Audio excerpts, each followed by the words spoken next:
Welcome to the College Football Bros, the podcast with more answers than Jeeves. And now, here are your hosts, Michael, Ryan, and Trey Newman.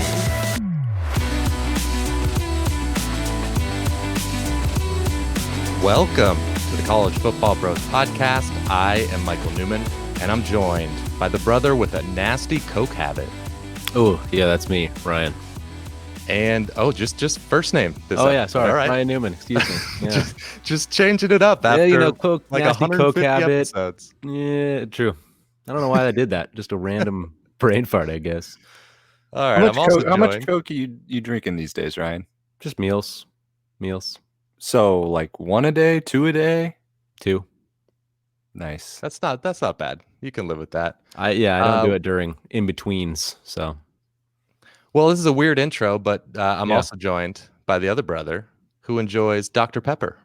I do love a good Dr. Pepper. That would be me, Trey Newman. Good work. Going there. Yeah, I had to hesitate. All right, so this is an Ask the Bros mailbag episode. So thanks everyone who submitted questions. Before we get into it, though, just a reminder, follow us on Twitter and Instagram at CFB Bros. Subscribe to our Patreon, patreon.com/collegefootballbros. We have 7 episodes on the feed there that are not time sensitive. And we just posted a video episode for patrons a couple weeks ago, and it is 2 hours of the 3 of us doing Sporkle quizzes. So that was a pretty fun one. And we also appreciate, in addition to your support there, 5-star reviews on Apple Podcasts. So got a new one this week, Ryan? Yeah, we sure do. It was from NCND 82, and he's titled it Great. And then it says, very detailed and informative podcast made for hardcore fans like myself. Keep up the great work. I like it. All right. Thank you. Okay, let's get into the first mailbag question, Trey. Yeah, we've got one from T Real Sugar Shane.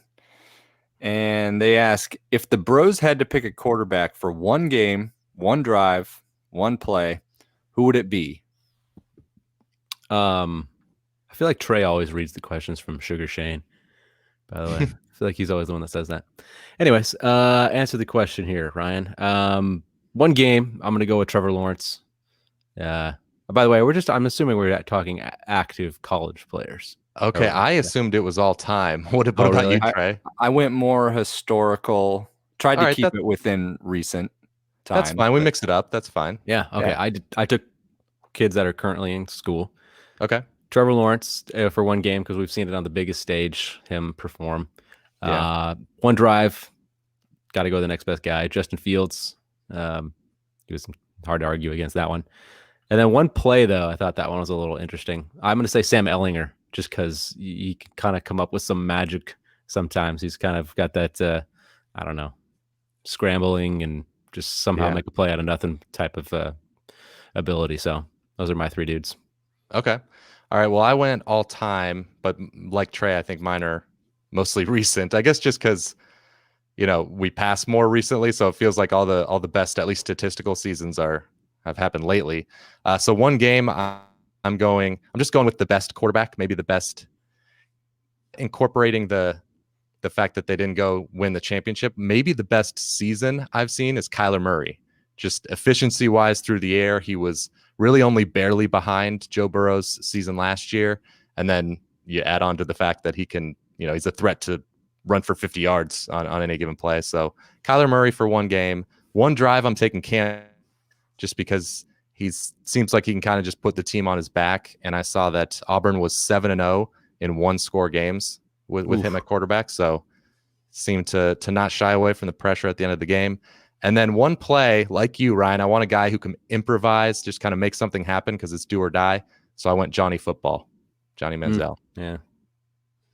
All right. I tried to keep it within the last kind of decade or so as well. So maybe a little bit longer here, stretching with for one game. I actually copied one of your guys, Michael, Cam Newton. He can have a couple drives in a game that are just that he, like you said, he puts the team on his back, and that might be more than enough that you would need for one drive. I'm going to go with Deshaun Watson. Deshaun Watson, he was great because I was comfortable watching him both throwing and running. He can beat you either way. Like, he wasn't totally one-dimensional. He couldn't only just run or only pass. So clutch drive, he did it against Alabama in the national title. He led that final drive. Yep. And then one play, I went with Vince Young. He did it also in the national championship against fourth down against USC. Yeah, I mean, there was a couple clutch plays that he had in those last few drives that made me think just in one particular play, VY would do it. Man, poor Joe Burrow just has arguably the greatest season of all time. Yeah. None of us choose him. Hey, it was too recent, I guess. I only chose guys that are still playing, so I had an excuse. True. All right, let's move on to the next one here from Campfires with Krizna. Under the radar non-conference games this season. I like this question because it makes you excited looking at what games are coming. Yeah, I agree. There's a lot of good non-conference games. I don't know how it compares to a normal season, but it seems like a lot. Yeah, it does. I'm taking under the radar App State at Wisconsin in week 3. Big game for both teams. So for Wisconsin, obviously, it's just you can't really afford to lose there if you're, looking to be a potential playoff dark horse. And then for App State, if they want to make a New Year's Six Bowl, which I assume they do want to, you might. I don't want to say must win, but it could end up being a must win because even if they go like 12-1, whoever comes out of the AAC, whether it's UCF, Memphis, Cincinnati, they're going to have a much better strength of schedule. So it's going to be, they might not almost get need in. to go undefeated to make and it. Even like almost, like a Boise, App State is kind of behind the 8 ball in their conference. They pretty much have to go unbeaten. Yeah, that's true. I've got a few, but I'm gonna see what Ryan says. I'm gonna start out with North Carolina plays at UCF. We've talked a lot in the offseason about North Carolina. They're going to get a lot of hype here. I'm aware, but if they want to kind of get off on the right foot, and if they want to kind of have the season that they might want to have, that they're projected to have, they should beat UCF. But UCF on the other side, Michael, kind of like what you were saying for New Year's Six playability, this is a huge game for them. If they want to go to the New Year's Six, or if they want to be taken a little bit more serious throughout the year, if they can defend their home turf and beat a good North Carolina team, this would be a great game for that. Yeah, UNC's got some tough games early in the non-conference because they play Auburn too as well, right? So we're going to learn a lot about them pretty quickly. Yep. All right, those are good. I have 2. One is not so much under the radar, but it's like I don't feel like many people are talking about it. But I'll go with the other one first here. TCU and Cal. TCU plays at Cal. The Cheez-It Bowl. Yeah, exactly. I just feel like both these teams kind of, I don't know, they have the potential to be a surprise team this year. TCU obviously needs that bounce back year after a couple of subpar years here for Gary Patterson. It's kind of I don't know, I feel like it's almost do or die year for Gary. It's like if he has another 5-7 type of year, he's going to feel actual pressure, like to, maybe step away or something. Then you look over at Cal. I mean, they've had a couple of decent seasons under Wilcox. They've progressively maybe gotten a little bit better, but they haven't punched through by any means yet. So maybe this is the year. Garber's coming back for his 3rd year, so, and defense should still be pretty good. But I mean, they need to break through to have that. And this game, I just feel like it's a huge one for both teams. It could kind of propel them a little bit. So I'm interested to see which team comes out on this one. Yeah, good one. Any other ones you guys had? I thought about. I was going to say no. Wisconsin plays Notre Dame. That's obviously not under the radar. I got 2. If you were thinking about, okay, sure, go for it. This one isn't really under the radar, but I haven't heard people talking about it. It's Michigan at Washington. That's the one I was going to say. I mean, that's a pretty dang good game, and it doesn't really come up, at least from what I've read so far. Oregon at Ohio State, opposite. Well, Ohio State, Oregon is the one that's getting. Yeah, that gets all the hype. It's kind of funny. It's just they're both doing the kind of same thing. Big Ten, Pac-12, and then the other one is not necessarily on a national scale, but as far as getting off on the right foot, Ole Miss and Baylor. You got 2 new head coaches, Lane Kiffin. That's on a neutral field too. It's a good one. That'd be fun to watch. Yeah, that was Michigan UW was the one I was thinking. It's like UW can go ahead and win the Pac-12, man. There's no, Yeah. reason why they can't. You easily could. I think they're kind of underrated so far going into this year, and Michigan, you never know. I mean, their defense is still going to be really, really good. They always have top 10 defenses. It's just a matter of year 2 under Gaddis. Can they make the jump? Yeah. Cool. Okay. Next question comes from Chad S _529. What was the worst hire of the coaching carousel? And he said, in my opinion, Steve Adazio at Colorado State. That's harsh. That is harsh. Ryan's high. You're higher on Adazio, I think, than. I mean, he did a decent job at BC and going to a lower level. I don't exactly think it's a terrible hire. Well, I'll be interested to hear your guys. What's yours, Trey? I think we should all agree on this. Carl Durrell at Colorado.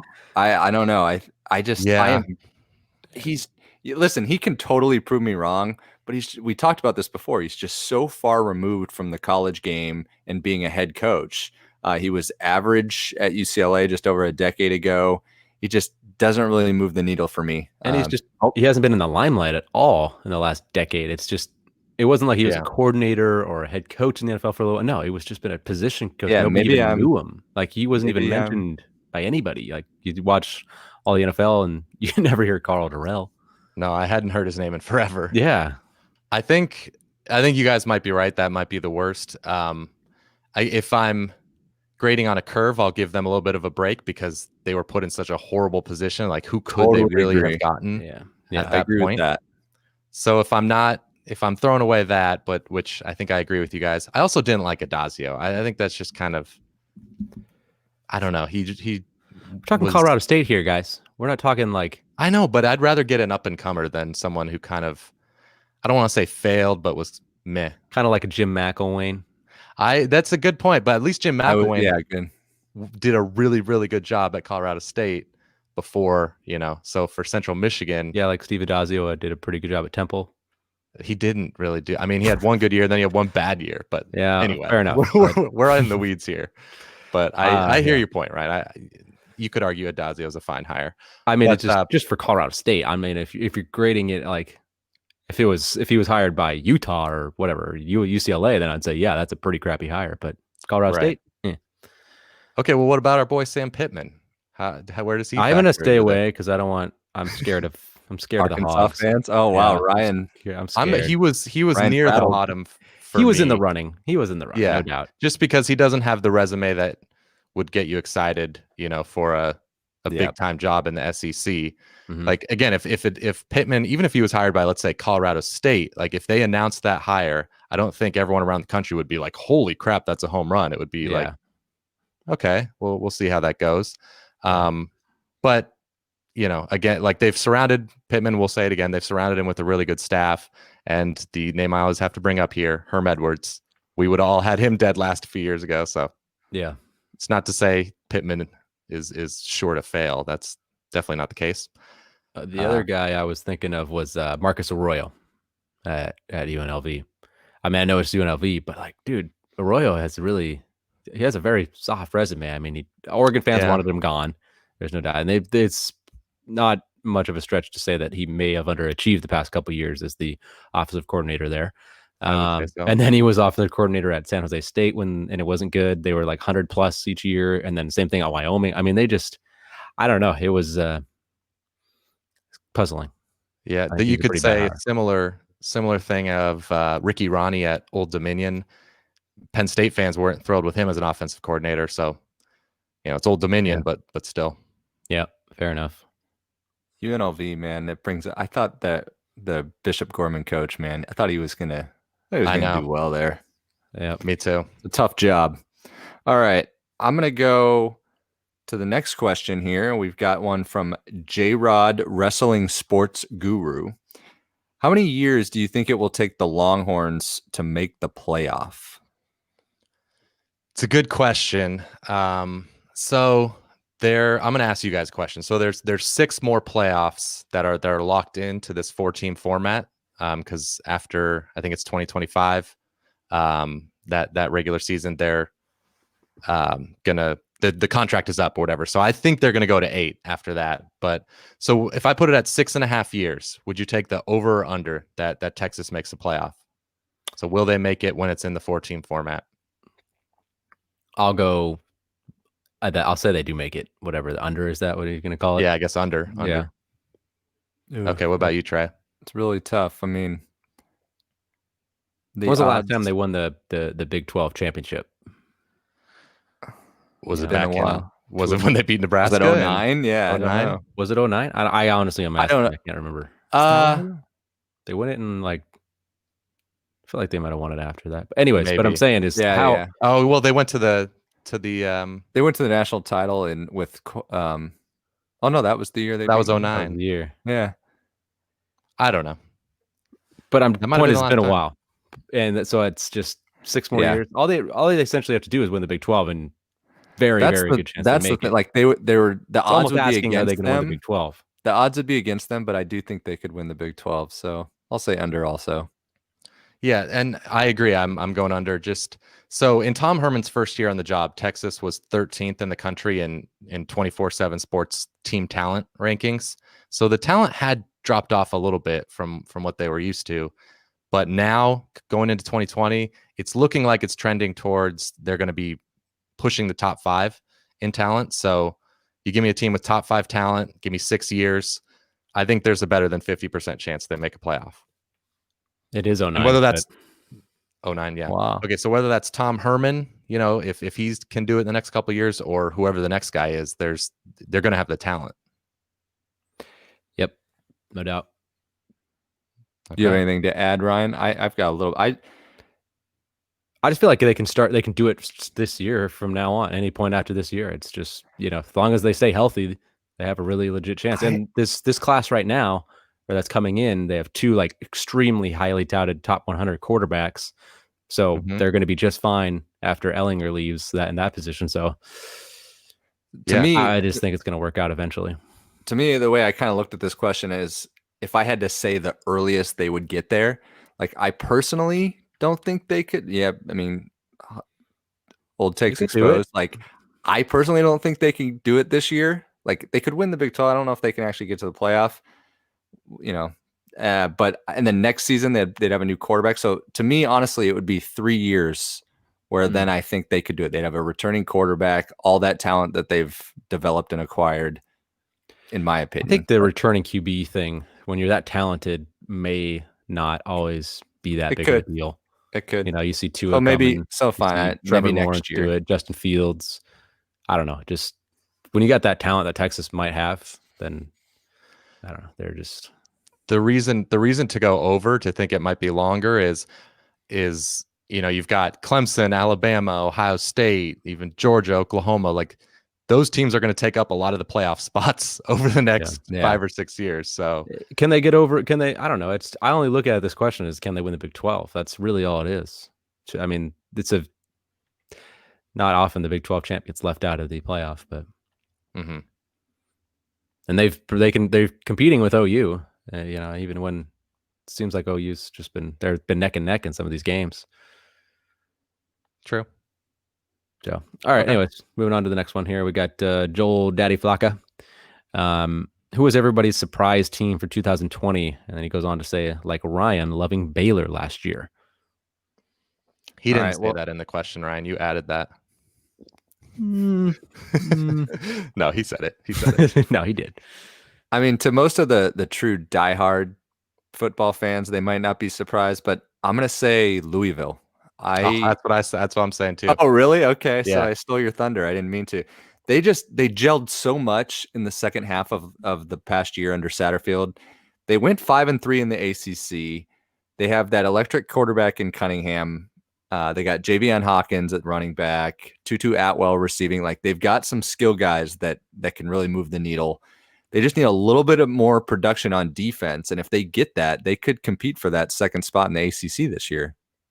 Yeah, it's going to be one of the best offenses in college football. If people, Mikael Cunningham, obviously we know who he is, and probably most of the people listening do, but the casual fan, I think, is not yet aware of this. But last year, if he had enough passes to qualify, he would have been 3rd in the nation in pass efficiency rating, behind only Tua and Joe Burrow, and first in the nation in yards per attempt. So he was incredible last year. So yeah, that's why I went with Louisville too.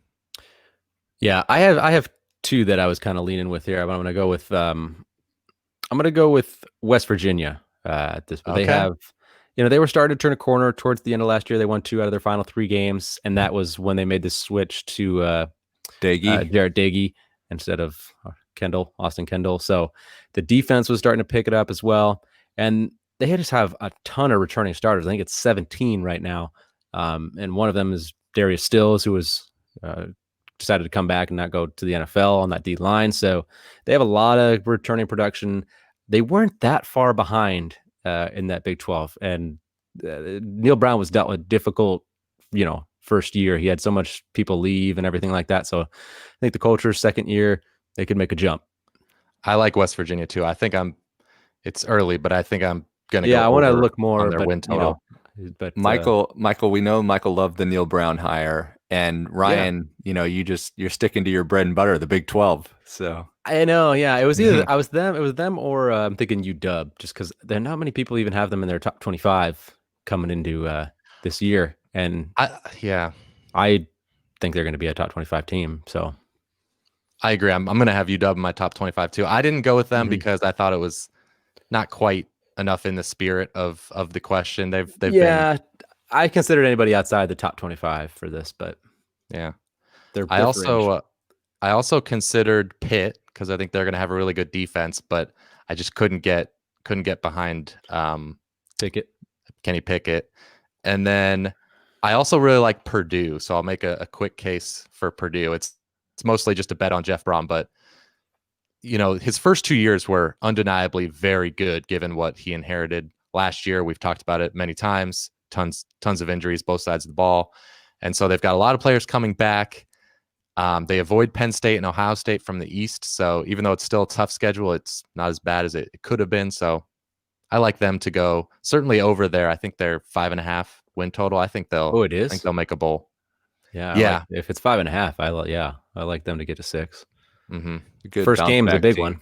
They play at Nebraska. Both those teams. Right. I mean, should be a good game. Mm-hmm. Their second game's a big one too. I think they host Memphis, so they've got a tough start. If they split that would be okay, but they've got a chance in both for sure. Mm-hmm. All right. No. Wait. Is it time? It's time for an advertisement before we get to the next question. So, quick word from myfrontpagestory.com.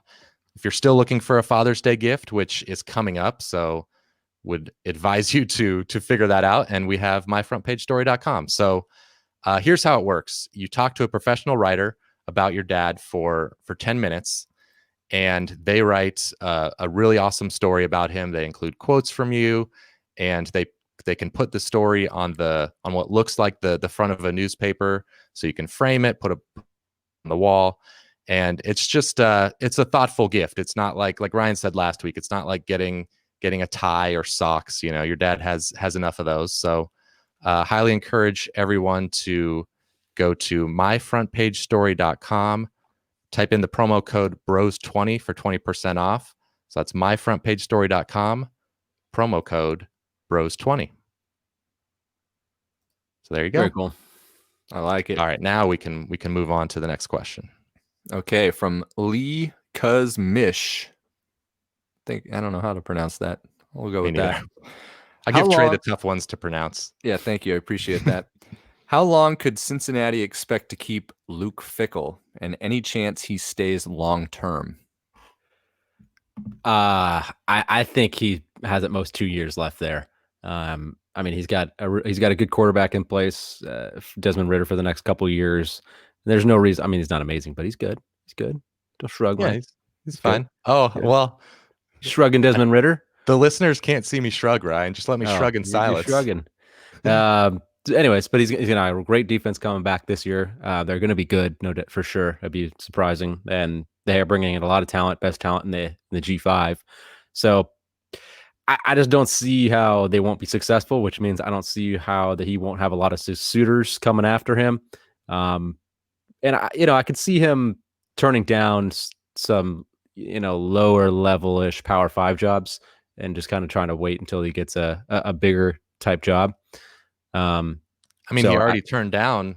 I don't know if he was official. Yeah, Michigan State. True. Seems like he could have had that if he wanted it. True. So exactly, he's being selective. So I could see him waiting like more than 1 year because who knows, maybe that right gig won't come up after this year either. So, but I don't think he's a lifer. I think I think he's going to jump at some other opportunity that'll come up. Yeah, I mean, he could leave in any given year. It's hard to predict, but I think there's the chance that he could be a Brian Harsin type that sticks around there for a while because he's in his home state. So that's, he's kind of where he wants to be geographically. And like you said, he's going to be so patient, it looks like, to get just the right job. And he's really excited about, like, read his quotes, he's really excited about this recruiting class he's bringing in. So he can build something pretty special for the next few years. So, there's a chance. I don't think it's far from a non-zero chance that he's there for the next 5 years. Yeah, I mean, after this past offseason, if I was a Bearcats fan, I'm more optimistic that he will stay at least for a little longer, just because what we talked about. He turned down apparently Michigan State, so he will be selective, and it's like, but Cincinnati, they are expected to have a big season, but they could flop. Like, what if they just went like 8-4 and he's not as wanted as he was this potential offseason. Yeah, like, I mean, he's still a commodity, but it could go down a couple notches if they really underperform this upcoming season. So there's a chance he'll be around. Okay. All right, moving on here to our next question from Zach Carroll. Did the Bros play football growing up? If so, who were your player comps? None of us played football, which is, I guess, odd, but I think it was like more of a parents thing. I mean, I don't know. I don't feel like when we were growing up we were in Seattle till we were about right before high school. We never really, I don't know, it was never really presented, I guess, to us. Yeah, I mean, they definitely. We never asked them to play football, though. They would have let us play if we asked. None of my friends really played. Yeah, when we were really young. I had a couple, but not many. Yeah, a couple friends, not many friends. Yeah. Oh yeah, real. Oh, you mean friends that played football? Oh, gotcha. Yeah. But anyway, so if we had played, though, here's what positions I think we would have played. So Ryan, well, I'll let you. Ryan, what position would you have been? I mean, probably more like a running back. That's what I had. Running back. Yeah, low center of gravity, quick feet, kind of, and I don't know. Yeah, probably shifty. You could probably run routes out of the backfield. So Darren Sproles. Yeah, running back for Ryan. Trey, what do you think? What would you be? Well, so one of my basketball coaches, he was also a football coach and wanted me to come out and play receiver. So, oh, really? I don't know where he came up with that. I don't know if I would actually peg myself as a receiver, but now I think about it, I might be like a Hunter Renfrow. Okay. Yeah. I mean, I had you as a quarterback, actually. Thank you. Like the touch, as a shooter in basketball. I don't know if that correlates, but couldn't hurt. That's the reason I went there. Yeah. And then for me, what would you guys say my position would be? Water boy? Oh yeah, Hunter. water boy. Punter. Punter. Oh, there you go. Actually, that'd be pretty sweet. I would love to be a punter. That's what I'd want to play. It's a great gig. Less pressure than a kicker. Yeah. But I said tight end for me because I would have had to bulk up. But if I got into football young or in high school or something, I have a frame. I could put on weight. I could put on mass. That's true. You could easily gone over 200 if you tried. Oh, yeah. Easily. You could have been a high school weight tight end for sure. Yeah, for sure. Yeah. And I probably wasn't fast enough to be a receiver. Although maybe, but no, but that height would help you out. It'd throw a few jump balls to you. Yeah. There we go. All right. Next question. Yep. I guess we. Do you guys? I don't really regret not. I mean, maybe I think about it. I've thought about it a little bit in the past. Like, oh, well, should I have played football? What would happen? I don't. I was good with basketball, I guess. So, I don't really. All right. Next question comes from Barry 101. Would Brock Purdy be in the Heisman conversation if he played at a better school? So first of all, the Bros as a podcast are about as high on Purdy as most people out there. So we don't slight him. I mean, if he's in our Heisman convo, and especially because we also love Coach Campbell, so we're going to campaign for him this year. We'll help get his name out if he's worthy. Yeah. Yeah, Sure.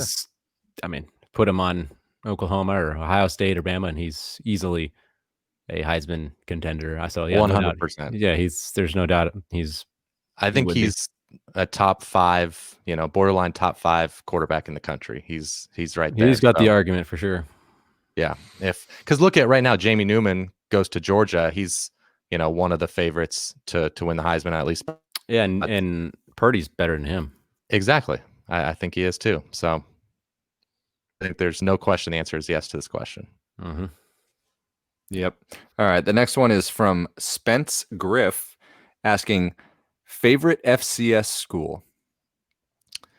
So I have a feeling Trey and I are going to have the same answer here because we both went to the University of San Diego. So go Toreros. Oh, Trey's wearing. He's showing wearing it on the camera. He's wearing a USD shirt right now. I should have worn mine. I'm wearing.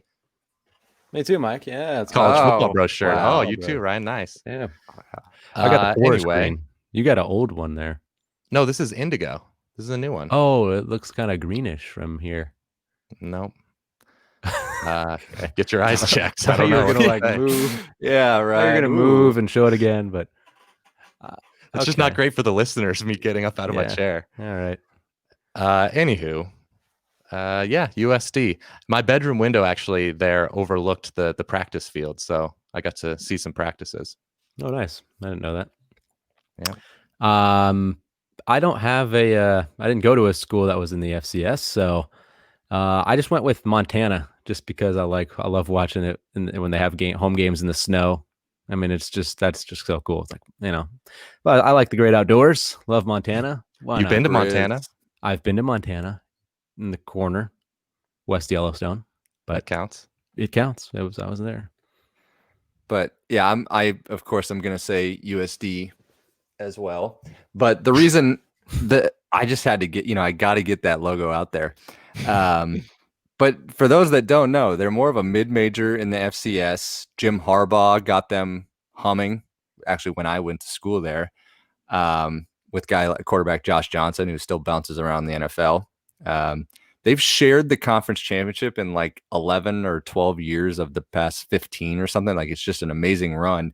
And they actually beat Cal Poly in the FCS playoffs a few years back, and they were one of the first non-scholarship schools to win a playoff game. Yeah, that's what's crazy is they don't have scholarships and they're still this good. I mean, that's nuts. That's my Torero love for the episode. You want to talk Torero basketball, Trey? No, they don't deserve it right now. You sure you don't want to reminisce? I could reminisce about the Gino Palmer days, the Sean Jackson. So USD beat UConn. So my senior year, 2008, they were in the same conference as Gonzaga. They had a great run through the conference tournament. I got to go to all the games. It was in San Diego. They beat Gonzaga to go, big upset. They go to the NCAA tournament. They're a 13 seed. Have to play number 4 UConn. They got guys like Ashim Thabit, AJ Price. They end up hitting a buzzer beater in overtime to beat UConn in the first round. That's like their national championship. Just ridiculous. Is that Brandon Johnson? Did he hit the game winner? Deshaun Jackson did. Deshaun Jackson. Brandon Johnson was on that team. They had some good players. Didn't Brandon Johnson foul out or something? Like, I thought he fouled out. Yeah, the game went to overtime. So yeah, he did. Was that the game? Did AJ Price get hurt? He did. Game? I think he tore his ACL. I don't remember what point of the game, but he did. They still had a shame to beat. Like, they were legit. They have Jeff. And then they had a chance to go to the Sweet 16 because they played Western Kentucky. They did. They ran out of gas. Who was the Western Kentucky guard? Courtney Lee. Courtney Lee. That's right. Anyway, there's the basketball bros for there. Love the where did he go type of question. Yeah. Okay, what's next, Ryan? Our cousin Jake asks us, how did you get your intro song?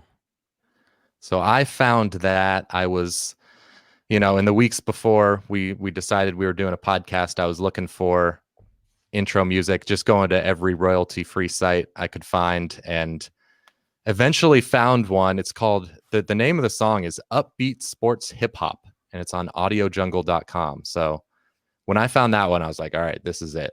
And people I really enjoy like it. I enjoy Yeah. it. It's a good one. That's good for a royalty-free one. Well, yeah, that means I pay money, but then I can play it as many times as I want. So Oh, I had to pay for it, but it's worth every penny. Next question comes from bhodge96. He says, what is the capital of Austria? I actually knew this one just because I have a student who shares the same name, Vienna. So There you go. Is There her you middle go. name Sausage? maybe Trey. Maybe. Vienna, Vienna Sausage. Could be. Yeah. I gotcha. Could Good one. All right. Perfect little segue here to my question from Travman5298. What's 9 plus 10? 21. Fantasy win totals for Nebraska. Ooh, Yeah. I don't like that. No, that's an old Vine though. The answer is 21. Not a lot of people know that. Okay, last set of questions here we have from Rutgers Todd, one of our favorite listeners. I'll say our favorite. You know what? He's our favorite. Sorry, everybody Ooh. else. Wow.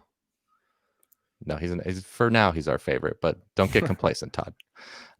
He says, do you think keeping in-state recruits is more beneficial or building a pipeline from, say, Florida, Texas, or California, or is it even?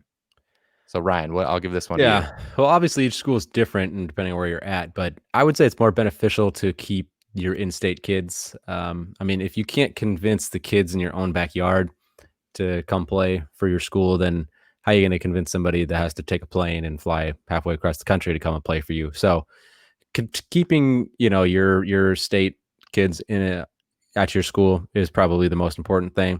So, I mean, if you don't keep those kids, you're going to have a tough time. Yeah. Yeah. I mean, the good answer is, yeah, it depends. Like if you're Nebraska, you're going to have to build some pipelines, but yeah, if you're New Jersey, or if you're Rutgers, like Todd, if you can put a fence around New Jersey as much as you can, that's going to be good enough for Rutgers. Yep. All right. Next question from him is, what are your favorite trophy games and what's the weirdest trophy? I'll give that one to you, Trey. Yeah, there's a lot of them out there when I was looking at these, because we all know some of the major ones, but as far as the trophies themselves, Cincinnati and Louisville play for the keg of nails to symbolize, you're tough as nails. And what's funny about it, the keg also comes about because the story is that fraternity bros kind of helped create this trophy. So they got a keg, filled it with nails. There you go. Boom. Nice. I always like too the Red River rivalry where they put the golden hat on, the golden cowboy hat. That's kind of a cool trophy. Couple more. Minnesota, Wisconsin, they play for the Paul Bunyan Axe. It's always fun to see the players run for that after the game, whichever team wins. Arkansas, LSU, they got the golden boot, and it's shaped like the states, Arkansas and Louisiana. Looks like a golden boot. It's a quality trophy. And then finally, the other favorite one is Iowa and Minnesota play for Floyd of Rosedale trophy. It's just a pig. And they used to play for they used to wager like a live pig, but now of course they don't do that, but that's a good one. Then we've got, actually there's a couple of wagon wheels too, like Akron and Kent and BYU, Utah State. I always like seeing them go for that. But then as far as the weirdest, we've got the Civil War. I did not know this until now. They play for a trophy it's a platypus trophy. Yeah. I did not know that. It's got characteristics of a duck and a beaver, and it's not exactly the most eye appealing trophy there is. No. That one is really, really weird. Yeah, this is one of my weaknesses though, is like if you quizzed me on rivalry trophies, I would fail so hard. Like Yeah. I don't know why. It's Paul just, Bunyan Axe, I could have come up with that one. yeah. Yeah, not a whole lot. There's a lot of them out there. There are. Nebraska just doesn't really. I mean, they have the one with Iowa now. I don't even know what that is. The Heroes Trophy. The Heroes Yeah, Trophy, the Heroes right? Trophy. Yeah. Yeah, that Or one. no, they the got- bits of broken chair. Yeah, exactly, with Minnesota. Okay. Final question from Todd for all of us. What is your favorite lunch meat? I mean, just beef. Like roast beef, or Are you talking like a No. hamburger or? It could be on. It could be a hamburger. It could be. You can't just say beef. spaghetti. Beef's not a lunch meat. Like maybe roast beef, like Trey said, but I'm gonna go beef. he's doubling down. Wow. all right. Hamburger. I've always been more leaning. I like ham. I'm a ham guy. Yeah, I do. I like ham itself better than turkey, but I feel like turkey sandwiches are usually better because you can pair the turkey with avocado, which I really Yeah. like. So I might go with turkey. If pastrami qualifies Yeah. as a lunch meat, yeah, why not? Okay, I'm actually gonna say pastrami then. My Wow. favorite sandwich: pastrami, coleslaw, and Russian dressing. Where do you get that? Well, we've talked about it on the show, and I went with Ryan a couple months ago. What? It's called Capriati's. Oh yes. Give it. Yes. Okay, I'll take an Arby's roast beef sandwich, please. That's No, not. you already said that's- beef, Ryan. Huh? But like Ryan, what would you get at Subway? I don't know, diarrhea or something. I don't know. Oh my god! Wow. That's Shots not fired. true. No, I don't know. but- I'd probably get turkey, I guess. Yeah. Okay, there you go. Yeah, All right. with All bacon. right. Sounds good. Okay, a couple more things here before we end the show. Speaking of Rutgers, Todd, definitely would encourage everyone to visit his website. It's deepcutsvinylnj.storeenvy.com. And this is another thing that would make a great Father's Day gift. So he's got tons of stickers on there for both college and professional football. He's got all sorts of color and size options on those. You can perfect for putting on cars, coolers, laptops, whatever. And he's got some college football shirts as well. And if you don't see what you want on there, you can contact him on the website, and he can try to make it for you. And we have a special promo code for 20% off your purchase, CFB Bros 20. So that's again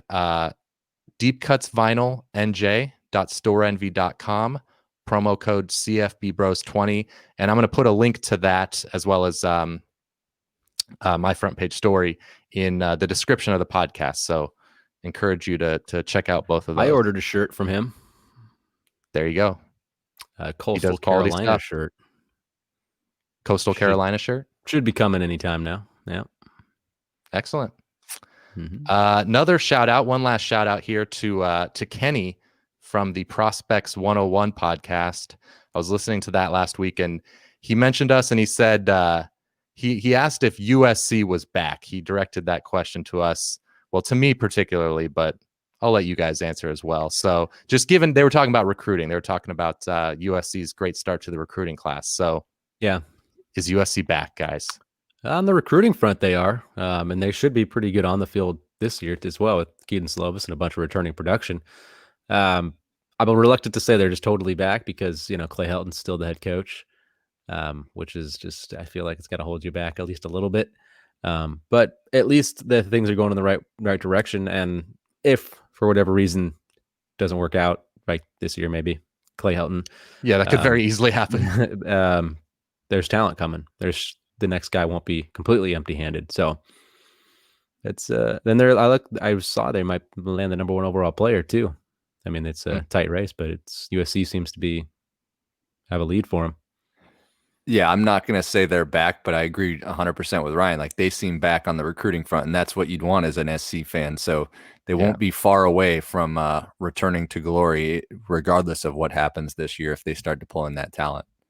Yeah, because if you would have asked me like on signing day back in February what I thought about USC's chances for the next few years, I would have thought really dark days were coming because the past two, well, obviously this recruiting class that just finished 50th or whatever, now it was a very small class, but still it was not up to USC standards at all. The previous class was, I think, 19th. Yeah, 1920. Yeah, and so also not great. I'm not sure if that included Chris Steele and Brew McCoy, who transferred to. I don't think it did. Yeah, it might not have. So that class actually was decent, but not like the classic top 5, top 10 USC class. So yeah, I thought those classes were really going to hurt us moving forward, and they still will hurt us. But at least it doesn't look like we're headed towards another class ranked in the 50s. So kind of stemming the bleeding. Top 10, top class this year. Could easily be top 10. Yeah, it's looking that way. Yep. Cool. All right. Well, that'll do it for the College Football Bros podcast. Thanks everyone for listening, and we will talk to you next week. Guys, go Toreros. Oh, shout out to USD one more time. You've been listening to the College Football Bros.